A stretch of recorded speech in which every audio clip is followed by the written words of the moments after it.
சூரா cough. அளவற்ற அருளாளனும் நிகரற்ற அன்புடையவனுமாகிய அல்லாஹுவின் திருப்பெயரால் துவங்குகின்றேன். காஃப். கண்ணியமிக்க இக்குர்ஆன் மீது சத்தியமாக. எனினும் அவர்களிலிருந்தே அவர்களுக்கு அச்சமூட்டி எச்சரிக்கை செய்யும் ஒருவர் வந்ததை பற்றி அவர்கள் ஆச்சரியப்படுகின்றனர். ஆகவே நிராகரிப்பவர்கள் கூறுகிறார்கள், இது ஓர் ஆச்சரியமான விஷயமே ஆகும். நாம் மரணம் அடைந்து மண்ணாகிவிட்டாலும் உயிர் கொடுத்து எழுப்பப்படுவோமா? இப்படி மீள்வது சாத்தியமில்லாத தொலைவானது என்றும் அவர்கள் கூறுகின்றனர்.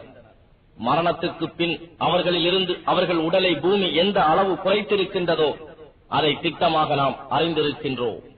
நம்மிடம் யாவும் பதிக்கப் பெற்று பாதுகாக்கப்பட்ட ஏடு இருக்கிறது. இருப்பினும் சத்திய வேதத்தை அது தம்மிடம் வந்தபோது பொய்ப்பிக்க முற்படுகிறார்கள். ஆனால் அவர்கள் தங்களையே பெரும் குழப்பமான நிலையிலேயே இருக்கின்றனர். அவர்களுக்கு மேலே